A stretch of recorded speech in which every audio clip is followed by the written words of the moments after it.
Olá a todos, sejam muito bem-vindos ao meu podcast Somos Infinitos. O meu nome é Nur Palma e hoje tenho aqui comigo Dr. Augusto Curi, psicólogo, psiquiatra e escritor. Já escreveu mais de 40 livros, já vendeu mais de 40 milhões de livros por todo o mundo e destaca-se como um dos autores mais lidos do mundo.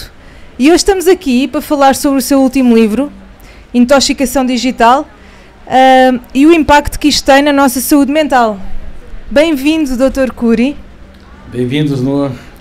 Vamos falar sobre a mente humana, o mais complexo dos mundos. É isso. Somos tão complexos que quando nós não temos problemas, nós os criamos. É verdade. Dr. Curi, eu assisti à sua palestra no Coliseu dos Recreios e parabéns, foi incrível. Eu ia dizer falámos, não. Dr. Curi falou sobre um dos temas mais importantes da atualidade, não é? A intoxicação digital. As redes sociais são um tema central hoje em dia na nossa geração. E eu queria começar por perguntar qual é o impacto que isto tem na nossa saúde mental e saúde emocional.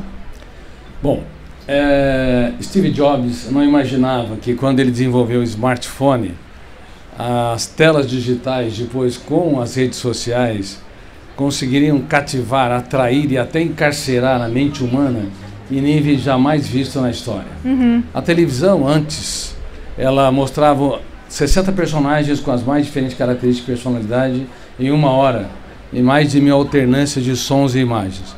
Com os celulares, nós turbinamos esse processo, levando crianças com 7 anos de idade a ter mais informações que o imperador romano tinha no auge de Roma. Uau. Isso gerando problemas sem precedentes. E nós temos expandido, infelizmente, o suicídio entre crianças de 10 a 14 anos.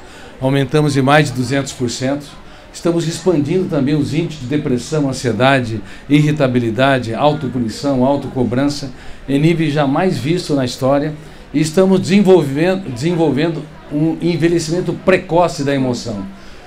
Jovens com 10 anos de idade têm, às vezes, 100 anos de idade emocional. Uau. Por exemplo, sofrem por antecipação, isso acrescenta 10 anos na sua idade emocional, cobra demais de si mesmo, mais 10 anos, tem dificuldade de conviver com pessoas lentas. Você tem, Nur, dificuldade? Um bocadinho. Não, mas é que o que acaba por acontecer, não é, também com isto tudo, é que acabamos por ter pouca tolerância à contrariedade, não é? A tudo o que nos incomoda. Exatamente. O fato da mente humana estar acelerada, toda vez que você constrói uma quantidade de pensamentos enorme e você arrasta a emoção, gerando também um esgotamento cerebral, a consequência imediata é diminuir a capacidade de suportar contrariedades. Uau. Por isso, por pequenas contrariedades, estresses, ofensas, rejeições, há atitudes extremamente violentas. É verdade. Inclusive, eu dou treinamento, por exemplo, para a Associação de Magistrados do Brasil, juízes, e também pela Polícia Federal, que é uma das polícias mais importantes do mundo. E por pequenos estímulos estressantes, as pessoas estão cometendo atos violentos. E até pais e filhos.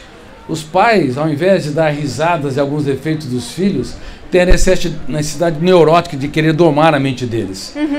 Elevar o tom de voz, criticar demais. Eu quero avisar para quem está me ouvindo, quem critica demais o comportamento dos outros está apto para consertar máquinas, mas não para formar mentes brilhantes. Quem é um apontador de falhas está fora do jogo para formar mentes livres com emoção saudável.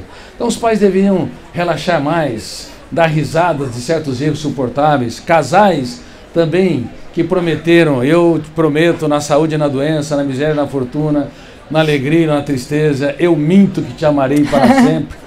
Ele ama nada, ama quando ele te estressa, ela te irrita, ela te contraria. Isso é nós mentimos com facilidade, mas poderíamos amar se nós exigíssemos menos, cobrássemos menos e doássemos mais, entendêssemos porque nós somos imperfeitos, convivendo com pessoas imperfeitas, e que uma pessoa grande se faz pequena para tornar os pequenos grandes. Sem Ou dúvida. seja, que elogia antes de criticar, antes de apontar falha. Isso é uma característica, uma ferramenta, é uma estratégia fundamental para produzir mentes livres. É verdade, muito bonito, muito bonito.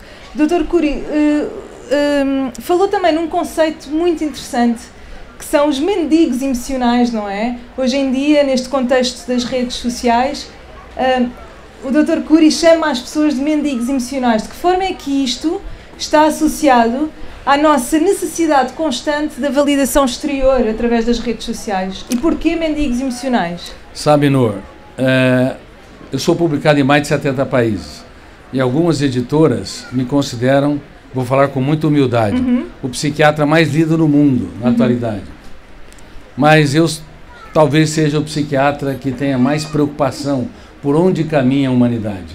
E eu tenho sido uma das vozes solitárias fazendo algumas denúncias. Por exemplo, deveríamos mudar a era do apontamento de falhas para a era da celebração dos acertos.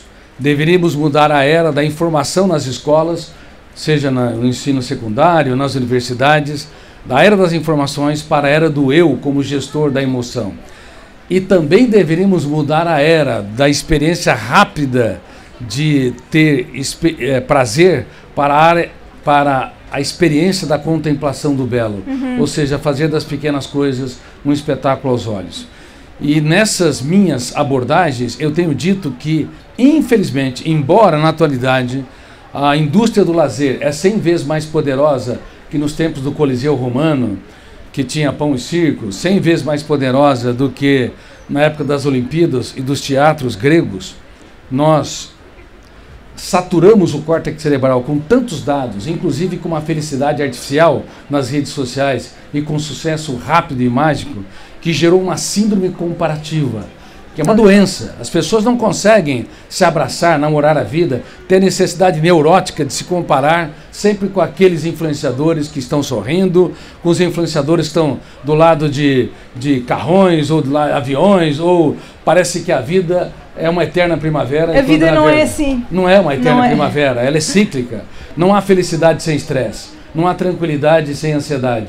O que a ansiedade não pode ser atingir níveis dramáticos, onde gera doenças psicossomáticas, como dores de cabeça, dores musculares e também psíquicas, ou seja, irritabilidade, autopunição, autocobrança, sofrimento por antecipação.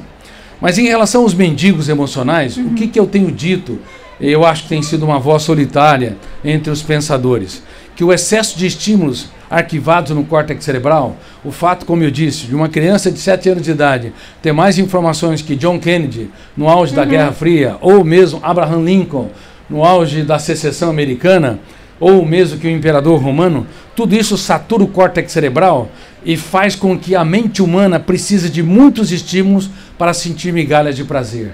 Isso gerou mendigos emocionais. E decresce também o nosso nível de atenção, não é? Perante tudo.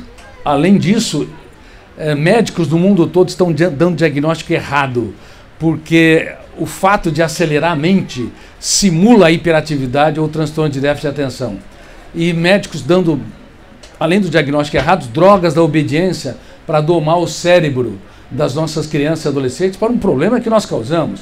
A hiperatividade atinge 1% e tem de ter um viés genético, ou seja, um pai ou uma mãe que faz 1000 coisas ao mesmo tempo, ou uma avó, uma avó, numa linha direta genética. Mas por que as crianças e adolescentes, elas reclamam, não tem nada para fazer? Porque elas estão inquietas coletivamente? Porque elas querem eliminar o tédio e a solidão da sua história? E o tédio e a solidão são importantíssimos. Eu ia pegar precisamente aí. O Dr. Curi explicou muito bem que o tédio e a solidão são o caminho para o nosso eu interior, não é? E eu queria perguntar como é que nós, num mundo hiperagitado, hiperconectado, como é que podemos arranjar momentos de tédio e solidão, não é? Porque antes, quando nós éramos pequenos, era fácil. Hoje em dia temos que nos esforçar para encontrar esses momentos. É difícil. O que tem ocorrido é que as pessoas têm aversão ao tédio e à solidão. Crianças, adolescentes e adultos não conseguem ficar 1 hora sem ficar conectados, fazendo alguma coisa. Já tem um nível de ansiedade atroz e cruel. E parece que se não estiverem conectados, eles estão fora da realidade, a vida não tem muito sentido e prazer. Quando, na verdade, o tédio e a solidão são bilhetes de passagem para a aeronave mental. Para verdade. Você viajar para dentro de si mesmo. E, mais uma vez, eu tenho sido uma voz solitária falando que o tédio e a solidão são importantes. Quando vocês estiverem entediados, quando sentir que há um vazio e há uma angústia, isso é normal, isso é previsível.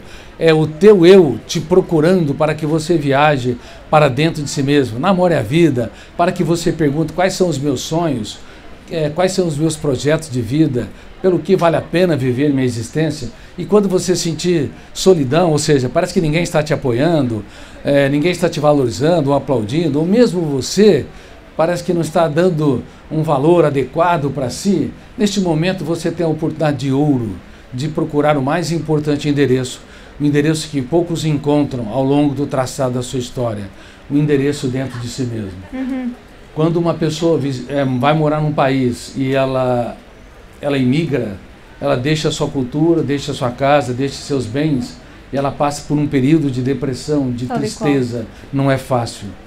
Mas, infelizmente, no planeta mente, quase todos os seres humanos são imigrantes. Os seres humanos são estrangeiros no planeta emoção.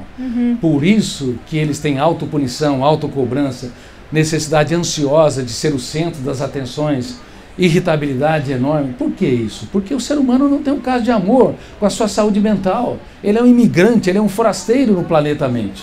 E isso tem gerado depressão em níveis estratosféricos. Por exemplo, 20% das pessoas tem ou vai desenvolver uma doença depressiva, e se você for lá todo o portfólio de doenças psiquiátricas, 1 em cada 2 pessoas, isso antes da pandemia, depois da pandemia piorou, tem ou vai desenvolver um transtorno mental. Ou seja, mais de 4 bilhões de seres humanos, aqui em Portugal talvez mais de 6 milhões de pessoas, em metade dos alunos de uma escola, e sinceramente nem 1% vai se tratar, seja porque o tratamento é caro, porque falta psiquiatras e psicólogos com experiência, e porque as pessoas também negam as suas doenças, têm medo de reconhecer suas mazelas, suas falhas, suas loucuras, suas imperfeições. E isto se calhar também está interligado com a questão de expormos nas redes sociais somente aquilo que é feliz, que é motivante, que é bom, o sorriso, a alegria, não é? Depois, esse sentimento de comparação faz com que não nos sintamos tão à vontade no mundo para expressar aquilo que é real, que é a tristeza, não é? É a solidão.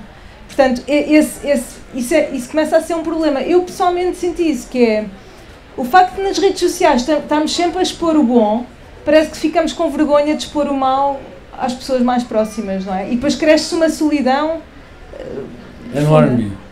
Por isso que eu tenho dito, toda vez que eu trato e treino alguma celebridade mundial, por exemplo, que tem mais de 100 milhões de usuários, entendeu? De seguidores, quer dizer, tem um impacto internacional. Eu falo, você já perdeu. Mas como, Dr. Cury? Você já perdeu, porque os segredos da felicidade se encontram nas coisas simples e anônimas. Como mestre dos mestres, no auge da fama, quando todo mundo queria mais um discurso, mais um ato sobre-humano, ele falou, olhai os lírios dos campos e vejam como são tão belos. Eu me perguntava, que homem é este que tinha tempo para as flores? E eu me pergunto, aonde estão os pais que têm tempo para serem garimpeiros de ouro? Um garimpeiro de ouro, ele não cria o ouro, ele remove as pedras. Aonde estão os pais para remover as pedras da ansiedade, às vezes da ingratidão dos filhos, da inquietação deles, para perceber que eles são únicos, irrepetíveis e insubstituíveis? Então eu falo para celebridades mundiais, vocês têm de saber que a fama não faz bem para a saúde mental. A exposição social asfixia o prazer de viver. É uma mentira o que Hollywood apregoou e propagou. É uma mentira o que a imprensa mundial fala, trazendo esportistas, cantores, cantoras, atrizes e atores, e até políticos, tá? Como centro das atenções. Se uma pessoa não aprender a fazer das pequenas coisas um espetáculo aos olhos, não esvaziar o seu ego da necessidade neurótica de poder, de ser o centro das atenções, não aprender a se abraçar mais e se julgar menos, se autocobrar menos, e também na relação dos outros, ele vai ser infeliz, vai ser depressivo. Pode morar em palácios, pode ter milhões ou bilhões de dólares, como vários têm lá no Vale do Silício, nos Estados Unidos. Os segredos de uma mente tranquila e serena é você abraçar mais e julgar menos, é você aprender a observar o invisível e fazer daquilo que não está muito tangível aos nossos concreto. olhos como um show para as nossas emoções. Mas, sinceramente, as celebridades, cedo ou tarde, do mundo digital vão adoecer. Não é se vai adoecer. Como cedo é que ou não tarde vamos adoecer vão tanto, adoecer. não é? Eu tenho esse livro Intoxicação Digital. Sim. Eu deixo muito claro. Eu abordo. Olha, se você é uma celebridade digital, se você gasta várias horas, cedo ou tarde você vai passar por os invernos emocionais. E aí você vai ter de aprender a proteger a sua emoção. E proteger a emoção, para você protegê-la, você tem que impugnar pensamentos perturbadores, impugnar emoções tensas. E sabe quanto tempo nós temos? Por exemplo, nós tomamos banhos a cada 24 horas. No meu país tem pessoas que tomam banho a cada 12 horas, tem pessoas que tomam banho 3 banhos por dia. Eu já tive pacientes que tomavam 40 banhos por dia, porque tomava banho, se refrescava, relaxava, a hora que ia se enxugar, achava que tinha vírus e bactérias na toalha, e aí detonava o gatilho, abria uma janela killer, fechava o circuito da memória, tinha que fazer o ritual obsessivo. Sim. Bom, mas eu quero dizer, a cada 24 horas tomamos banho, em média, a cada 4 ou 6 horas escovamos os dentes. E a higiene mental? Você tem que fazer em 5 segundos. Se produzir um pensamento perturbador, um sentimento de culpa, uma ruminação de mágoas, ou remoendo mágoas, ou uma pessoa que te feriu, ou se você está cobrando demais de si, ou você tem uma ideia perturbadora em relação ao futuro, se o eu, que representa a capacidade de escolha, a consciência crítica, a autodeterminação, não discordar, impugnar e confrontar, duvidando de tudo aquilo que nos controla, é registrada aquela experiência e não pode ser mais deletado. O que acontece é que nós acumulamos mais lixos no córtex cerebral do que os países mais irresponsáveis ambientalmente. E psiquiatras não falam sobre isso, é raro, psicólogos não fazem, pedagogos não falam, porque a última fronteira da ciência, o processo de construção de pensamento, não tem sido estudado de maneira importante no teatro das universidades. Concordo, eu sei 100%. porque eu sou professor do programa de mestrado e doutorado de uma das melhores universidades da América Latina, da USP, e meus alunos, mestrando de medicina, de biologia, de odontologia, de engenharia, falam: doutor Cury, nós aprendemos com você aqui no curso de gestão da emoção para formar professores brilhantes, o que nunca aprendemos durante toda a formação acadêmica. Mas como é que... Eu pergunto, como é que pode 4 anos, 6 anos, 8 anos estudando numa universidade e não sabe que nos primeiros 5 segundos você tem que discordar, confrontar de todo o lixo mental, reciclando? Você tem que proteger a sua emoção, entendendo que minha paz vale ouro, o resto é lixo. Por nada e por ninguém eu posso vender a minha saúde emocional. Mas, sinceramente, portugueses, brasileiros, norte-americanos, franceses, alemães, chineses, japoneses, vendem a sua saúde emocional por um preço vil. Uma rejeição, uma crítica, uma ofensa é capaz de comprometer o dia, a semana e às vezes até uma história de vida. Sim, sem dúvida. Aproveito também para perguntar como é que nós podemos encontrar um equilíbrio entre a utilização da tecnologia e das redes sociais e proteger-nos da nossa saúde emocional. Ou seja, no seu livro fala em pausas estratégicas, um detox digital. De forma prática, o que é que podemos fazer para nos protegermos? Bom, número 1, nós deveríamos usar nos finais de semana os telefones, os celulares ou telemóveis, que vocês dizem, mais como telefones, e deveríamos ter um ambiente sagrado nos finais de semana para ter contato com a família, com a natureza, para construir nossos sonhos. Número 2, durante a semana, nós devemos usar 2, 3, 4 horas no máximo os celulares em destaque para trabalho, mas não deveríamos fixar demais nas redes sociais e entender que nas redes sociais existe um recorte de uma felicidade artificial e o recorte de um sucesso irreal. Bom, tem coaches vendendo continuamente um sucesso irreal, uma felicidade artificial. E hoje há coach para tudo, né? Até coach para desvirar coach, entendeu? E Coach é importante para treinamento, para desenvolver de habilidades, mas nunca para tratar de doenças emocionais, como depressão, toque, transtorno obsessivo compulsivo, transtorno do pânico, ansiedades e assim por diante. Mas infelizmente tem se confundido demais no mundo todo. E além disso, as crianças no primeiro ano de vida não deveriam ter contato com telas digitais. Ah, mas meu filho não come, ele dá trabalho. Bom, se ele dá trabalho, você tem que saber que você tem um ser humano, que é um bebê. Ou você está procurando um robô que não dê trabalho. Crianças dão trabalho. Claro. E isso é maravilhoso, isso é espetacular. Bom, mas Mark Zuckerberg e os grandes construtores das mídias sociais não sabiam que as crianças estão tão irritadiças com os telemóveis, com as redes sociais, que os pais não querem ter filhos, porque não querem ter trabalhos. É verdade. E isso está levando, esse é um dos fatores, não apenas econômicos e sociais, da baixa fertilidade. As famílias estão cada vez mais tendo ou filho único ou não tendo filhos. E ninguém, é muito mais fácil ter um pet. Ninguém fala disto. É mais fácil ter um pet, que não cobra, que não exige, entendeu? Claro que é bonito ter pet, é maravilhoso ter pets, entendeu? Mas a humanidade, as famílias estão perdendo o prazer de ter filhos, de se estressarem positivamente, de rolarem no tapete com as suas crianças, os pais não estão falando das suas lágrimas para os seus filhos chorarem as deles. Você quer conquistar um filho? Dê aquilo que o dinheiro não compra. Se você der um telemóvel, der roupas de marca, der tênis de marca, joias, você vai dar aquilo que o dinheiro pode comprar, mas aquilo que o dinheiro não pode comprar, que é essencial. Os pais deveriam falar dos seus dias mais tristes dos seus filhos, para que eles entendam que não há céu sem tempestades, nem caminho sem acidentes. Por exemplo, eu era a segunda nota da classe no tempo do secundário. Secundária aqui, né? De baixo para cima. Ninguém confiava em mim, eu era distraído, não concentrava nas aulas, não tinha prazer, deleite do prazer de viver. Então, para os meus professores, já era um caso perdido. E aí os amigos foram falar sobre qual o sonho deles. Uns queriam ser agrônomos, outros advogados, professores, e eu falei, bom, eu quero ser médico e um cientista. Silêncio geral. Depois vieram os deboches, as risadas. Aí eu aprendi a primeira ferramenta de gestão da emoção, sabe qual é? As principais decisões humanas são solitárias. Eu estudei mais de 12 horas por dia, entrei entre os primeiros lugares na faculdade de medicina, e na faculdade de medicina era um crítico. Eu questionava meus professores e escrevia as ideias de psiquiatria, de psicologia, muitas vezes diferente deles. E no segundo para o terceiro ano, eu contei para as minhas filhas isso, a minha dor, os meus desafios.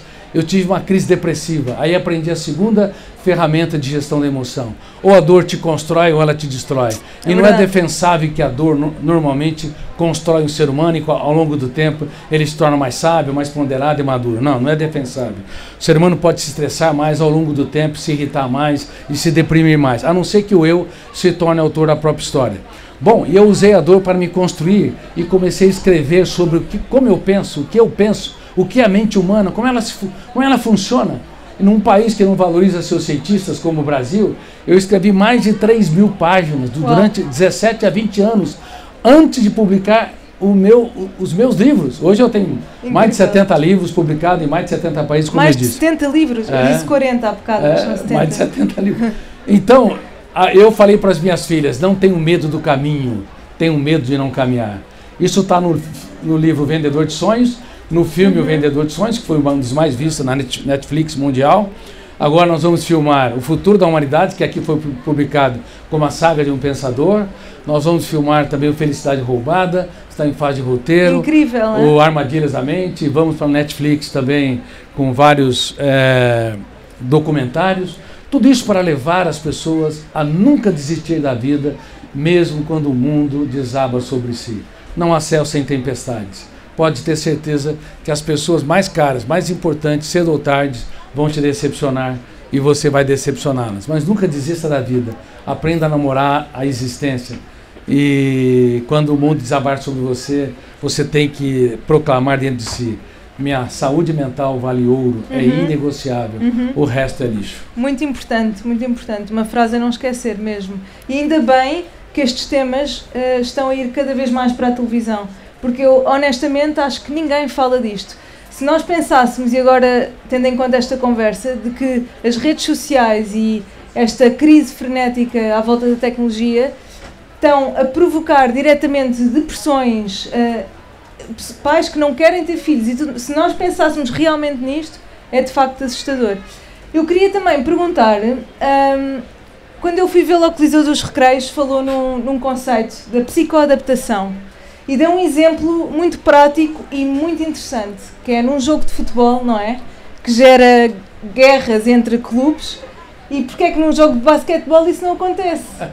E tendo em conta isto, o que é psicoadaptação e de que forma é que isto está associado às redes sociais? Esse é um tema muito importante. Ao longo dessa minha produção de conhecimento, eu desenvolvi algumas síndromes. Sim. A síndrome do pensamento acelerado, a síndrome do predador-presa, a síndrome PIB, padrão inatingível de beleza, e beleza está nos olhos de quem vê. Beleza não pode ser vendida, comparada ou comprada. Cada criança ou adolescente é lindo, maravilhoso, encantador, muito mais do que a Barbie propagada nos Estados Unidos. Bom, e também descobri vários fenômenos, entre eles o fenômeno da psicoadaptação. Psicoadaptação é a incapacidade da emoção humana sentir prazer ou dor diante da exposição dos mesmos estímulos. Num jogo de basquete, você não tem quase tribos que se digladiam, pessoas que se guerreiam, porque são muitos pontos. Exatamente. Então, a psicoadaptação é branda, é leve. Numa partida de tênis, como são muitos pontos também, não existe torcidas criticando, ferindo ou se digladiando. Agora, por que no futebol existe? Porque é uma explosão, né? Uma explosão de prazer quando existe um gol, de dopamina, serotonina, quando há um gol e para a torcida que sofre o gol ou que o time sofreu o gol, uma explosão de angústia. Aí diminui os níveis de serotonina e dopamina. Ou seja, quanto menos os pontos, maior o impacto. Exatamente. Então, como há uma explosão de dopamina e serotonina no prazer e uma depressão ou uma angústia ou uma ansiedade de rebote, tudo que gera essa explosão pode gerar dependência. Uau. Por exemplo, os antidepressivos raramente provocam dependência, porque eles demoram 15 dias para fazer efeito, por exemplo, alguns antidepressivos. Mas os tranquilizantes menores ou tarja preta pode gerar dependência, porque é um efeito mais rápido e diminuição do efeito ou efeito rebote de ansiedade. E por que as redes sociais têm gerado dependência? Porque tudo é rápido e fugaz. Então, como há recortes da realidade, e há uma troca de cenas e ambientes, por exemplo, no TikTok, ou no Facebook, dinâmico, não é? Ou no Instagram, isso registra no córtex cerebral e faz com que haja uma psicoadaptação cruel, levando crianças e adolescentes a precisarem de muitos estímulos para sentir migalhas de prazer. Esse é outro fenômeno que os psiquiatras, os psicólogos, os neurocientistas, os psicopedagogos têm de se atentar no mundo todo, no Oriente e no Ocidente. Mas, infelizmente, nós ainda estamos no tempo da pedra para conhecer esses fenômenos. Sem dúvida. Porque estudamos a personalidade, mas não estudamos o processo de formação do eu e o programa de gestão da emoção e o processo de construção de pensamentos. Então, a psicoadaptação ela é importante. Ela é importante, por exemplo, porque ela gera o tédio, a solidão e a ansiedade, quando ela é branda. Então ela leva você a mudar as artes, né? Mudar a literatura, mudar a arquitetura. Nós estamos sempre em processo de mudança. Os cientistas estão sempre desenvolvendo nova sede de conhecimento, curiosidade, desejo de exploração. O ser humano é inquieto. Ele é inquieto porque tem uma ansiedade saudável gerada por uma psicoadaptação também saudável.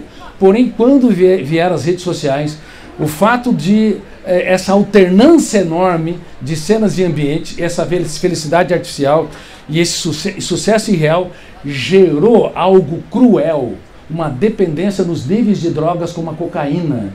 Eu tenho falado para juízes e para advogados, juristas do mundo, cuidado, os nossos filhos estão adoecendo rápida e coletivamente, e não está na Constituição que isso causa dependência, mas causa dependência atroz, porque mexe com o fenômeno da psicoadaptação e não gera uma ansiedade saudável, branda, mas uma ansiedade intensa, que faz com que as crianças e adolescentes, bem como os adultos, sejam angustiadas.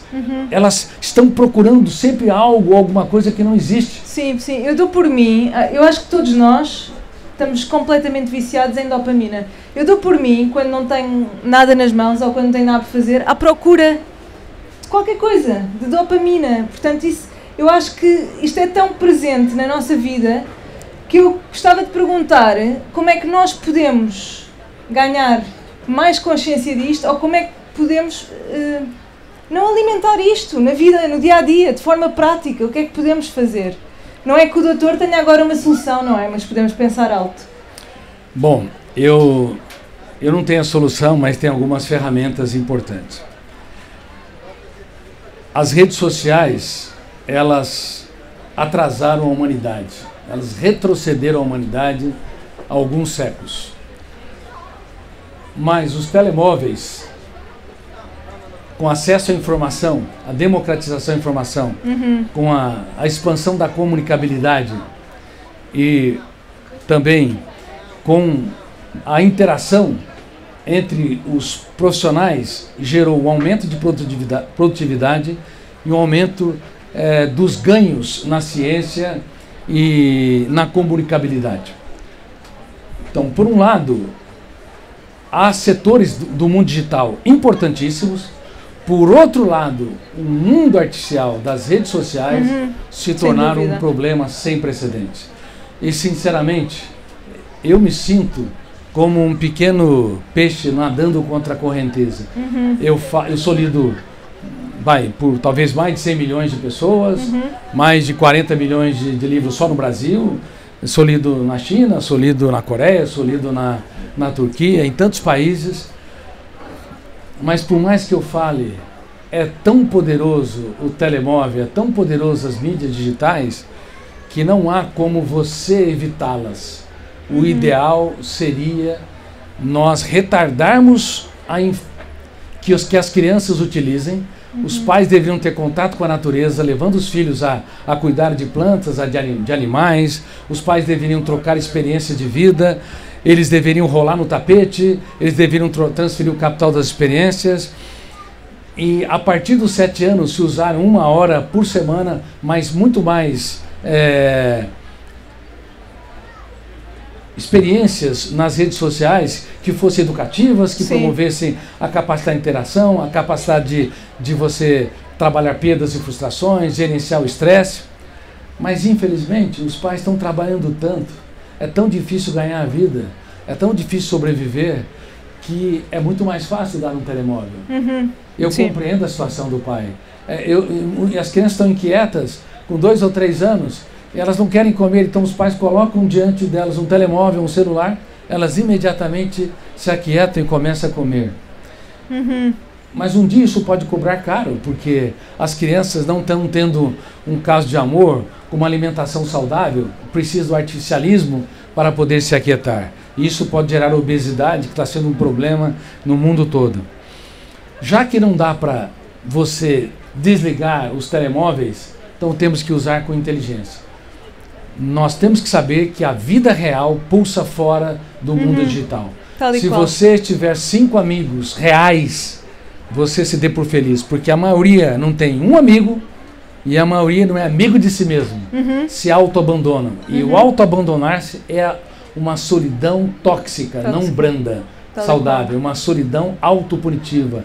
As pessoas estão desistindo de viver, estão irritadiças, estão agressivas, tensas, com baixo limiar para suportar frustrações ou baixa capacidade para suportar contrariedades, porque elas se auto-abandonaram. Elas não sabem namorar a vida, não sabem sequer dar risada dos seus defeitos. É verdade, é verdade.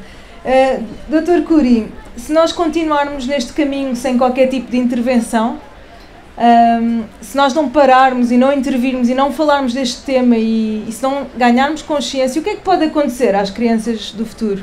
O que pode acontecer é que, quanto pior a qualidade da educação, mais importante será o papel da psiquiatria e psicologias clínicas. Pode acontecer que nós vamos preparar os nossos filhos e alunos para serem doentes emocionais.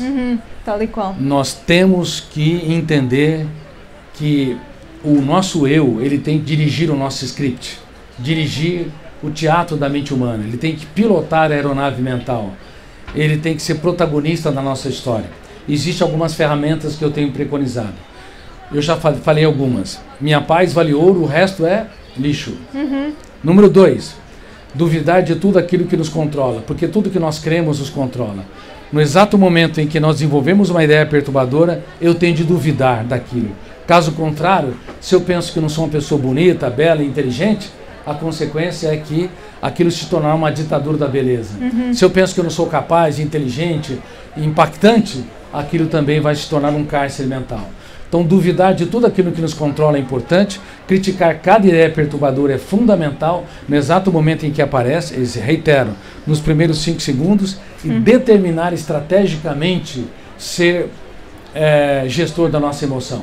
Nunca se curvar à dor.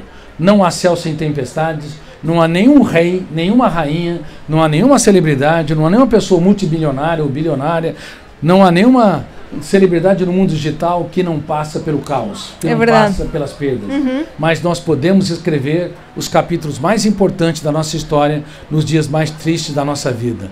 Nunca se curve à sua dor, porque quando você se curva a qualquer tipo de dor, você turbina ela, multiplicando-a por 10. Uma ofensa ganha um impacto enorme, uma rejeição se torna cruel. Pensamentos perturbadores começam a se avolumar, e se você se curvar a eles, não discordar, não confrontá-los, eles se tornam uma tempestade mental. E reitero, beleza está nos olhos de quem vê.